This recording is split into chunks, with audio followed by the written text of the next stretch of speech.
अस्सलाम वालेकुम दोस्तों, उम्मीद है आप सब लोग खैरियत से होंगे। बात करेंगे वीज़ा मेडिकल के मतलब। आज 29 अगस्त है और अभी 2 दिन बाकी हैं, 2 ढाई दिन। 1 सितंबर से जो है वीज़ा सर्विसेज बहाल हो जाएंगी।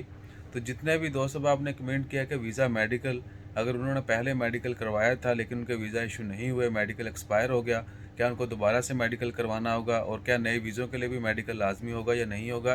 तो न्यूज़ के मुताबिक मेंशन किया गया है कि वीज़ा सर्विसेज बहाल हो जाएंगी जिस तरह कोरोना से पहले थी।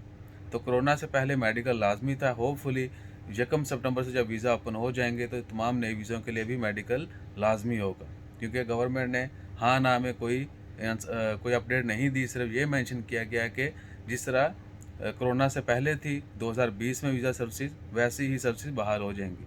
तो तमाम वही रूल अप्लाई होंगे जो कोरोना से पहले के थे, और उसके लिए आपको पता है कि वीज़ा मेडिकल लाजमी है। बाकी हो सकता है जिस तरह फ्री में वीज़ा एक्सटेंड भी किए गए, तो शायद जिनके ऑलरेडी एप्लीकेशन जमा हो चुकी हैं लेकिन मेडिकल एक्सपायर हो चुके हैं, उनके लिए हो सकता है कि उसी मेडिकल के ऊपर वीज़ा जो है इशू कर दिया जाए। बाकी ओवरऑल आपको सबको पता है कि गैमका का मेडिकल वीज़ा वर्क वीज़ा के लिए और फैमिली 2 ईयर वीज़ा के लिए लाजमी होता है।